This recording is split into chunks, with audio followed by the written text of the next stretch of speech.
हमें शहर कोलकाता के बागुईहाटी में रहने वाली तापोशी रॉय चौधरी ने करीबन 1 सप्ताह पहले बताई, जो आज से 17 साल पहले की घटना है।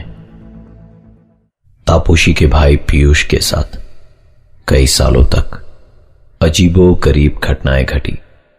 आज पीयूष मुंबई में रहता है और एक कॉल सेंटर में काम करता है। आज उसकी उम्र करीबन 32 साल की है, परंतु उसके साथ ये घटनाएं शुरू हुई तब जब उसकी उम्र थी केवल 15 साल।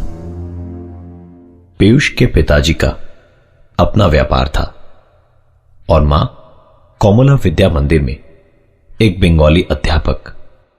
ख्यालातों के हिसाब से वो काफी आधुनिक थे, इसलिए पहले पहले पीयूष की परेशानी को उन्होंने उसके वहम का नाम दिया, परंतु धीरे धीरे उनको भी यकीन होता गया कि पीयूष की बातों में सच्चाई है। पीयूष को रात को सोते के साथ ही एक 15 साल की लड़की रोते हुए दिखाई देती। सपने में ही जब पीयूष उससे पूछता कि वो क्यों रो रही है, तो वो और जोर जोर से रोने लगती। पीयूष को हर दिन रात को यह सपना एक ना एक बार जरूर आता। धीरे धीरे आलम यह हो गया कि उसे यह सपना दिन में भी आने लगा। जब कभी दोपहर में उसकी आंख लगती, उसे यह सपना आता, और जब जब इस सपने से उसकी आंखें खुलती तो पसीने से उसका शरीर तरबतर होता। पीयूष ने अपने मां बाप से उसके इस सपने का जिक्र किया, परंतु किसी ने उसकी बात को कोई तवज्जो नहीं दिया। एकमात्र उसकी बहन तापोशी उसका सहारा थी। तापोशी ने कहा कि वो पढ़ाई लिखाई के अलावा खेल कूद की ओर भी थोड़ा ध्यान दे। हो सकता है कि अगर उसका ध्यान कहीं और बढ़ जाए तो ये परेशानी उसकी शायद धीरे धीरे खत्म हो जाए। तापोशी ने यहां एक गलती कर दी।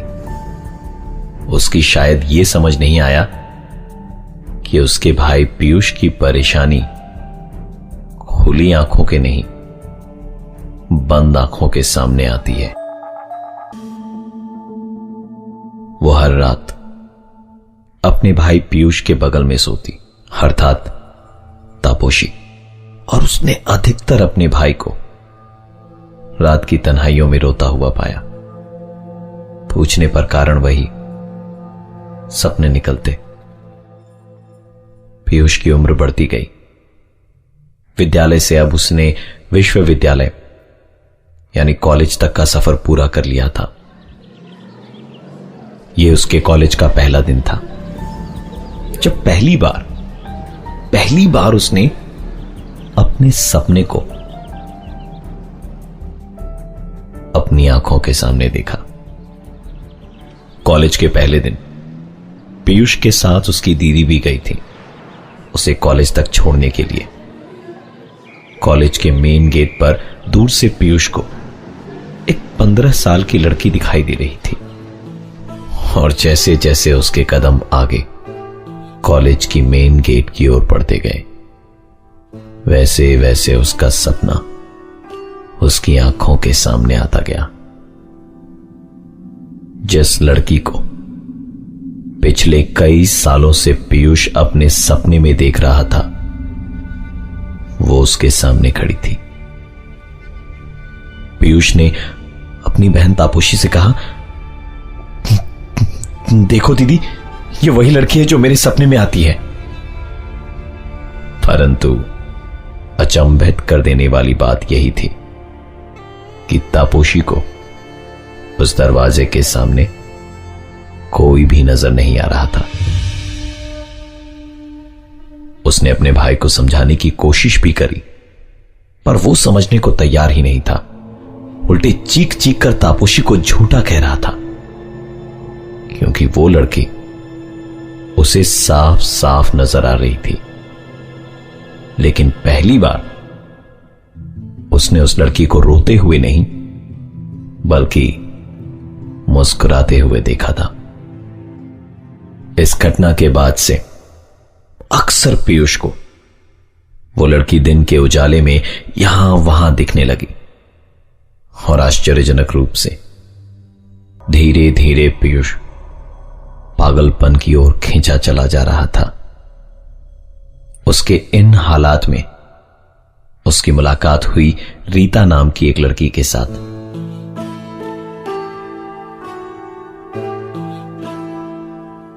धीरे धीरे उन दोनों के बीच प्यार उमड़ने लगा और उन्होंने अपने पैरों पर खड़े हो जाने के बाद इस रिश्ते को अंजाम देने की ठान ली। पीयूष की इस बेरंग जिंदगी में खुशी का एकमात्र सहारा रीता ही थी। पीयूष ने करीबन 10 सालों तक रीता के सामने अपनी इस परेशानी का जिक्र नहीं करा था। 1995 में शुरू हुई यह घटनाएं साल 2008 की जून में जाकर खत्म हुई। पीयूष की उम्र बढ़ती जा रही थी, परंतु पीयूष को दिखाई देने वाली उस लड़की के रंग रूप में कोई बदलाव नहीं आया था। पीयूष अब इन बातों को धीरे धीरे भुलाना चाहता था, परंतु उस लड़की का उसे यूं दिखने के पीछे राज क्या था? बंगाली शादियों में शादी से पहले आशीर्वाद की एक रस्म होती है। आशीर्वाद की इस रस्म के बाद परिवार वालों की रजामंदी से शादी से पहले पीयूष और रीता एक दूसरे के साथ कुछ समय बिताने के लिए नैनीताल गए। पीयूष और रीता उस दिन शाम को घूमने के लिए निकले। वो दोनों पहाड़ी की एक चोटी पर पहुंचने के लिए ऊपर की ओर चले जा रहे थे ताकि वो वहां से सूर्यास्त के खूबसूरत नजारे को देख सके और अपने कैमरे में प्यार के उन हसीन पलों को कैद कर सके। उनके साथ एक बाइनोकुलर भी था जो पीयूष ने अपने हाथों में ले रखा था। पहाड़ पर ऊपर की ओर चढ़ाई करते वक्त पीयूष ने ऊपर से एक परिवार को नीचे की ओर उतरते देखा और आश्चर्यजनक रूप से उस परिवार के ठीक सामने चल रही थी वही 15 साल की बच्ची जिसे वो अक्सर अपनी आंखों के सामने देखा करता था। पीयूष सुबुध खोकर उस लड़की को देखा जा रहा था और वो लड़की भी पीयूष की ओर देखी जा रही थी और अपने चेहरे पर एक मुस्कान लिए थी। न जाने पीयूष को अचानक से क्या हुआ। उसने अपने कदम पलटे और दौड़ता हुआ नीचे की ओर जाने लगा। सब चीजों से अज्ञात रीता उसके पीछे पीछे दौड़ती गई और उससे पूछती रही कि तुम्हें अचानक क्या हो गया है? हम तो ऊपर जाने वाले थे। फिर अचानक तुम दौड़ते हुए नीचे क्यों जा रहे हो? पीयूष ने उसके एक भी सवाल का जवाब नहीं दिया, बस नीचे की ओर बहुत तेजी से दौड़ता चला गया। रीता के लाख पूछने के बावजूद पीयूष ने कुछ कहने से मना कर दिया। नीचे पहुंचकर ही आखिरकार पीयूष रुका और रीता अब इतनी ज्यादा परेशान हो गई थी कि वो पीयूष से अब कुछ भी पूछने की इच्छुक नहीं थी।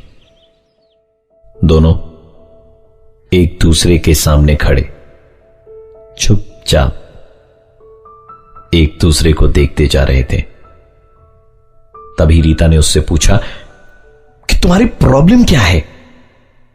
इससे पहले कि पीयूष रीता को कोई जवाब दे पाता, किसी ने पीछे से पीयूष को छूते हुए उसे बुलाया। पलटकर देखते ही नैनीताल की ठंड में उसके सर से पसीना बह रहा था।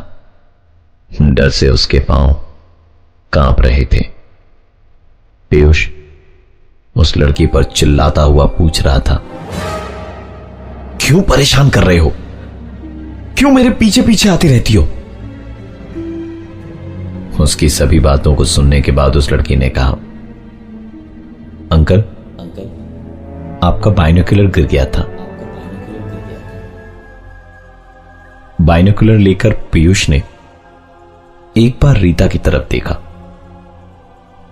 रीता उसे अजीब सी नजरों से देख रही थी। फिर पीयूष वापस उस लड़की की तरफ पलटा जो अब वहां थी ही नहीं। उसने रीता से पूछा, क्या तुमने उस लड़की को देखा?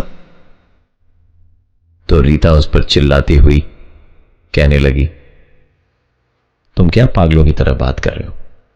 किस लड़की की बात कर रहे हो? मैंने तो किसी को भी यहां नहीं देखा।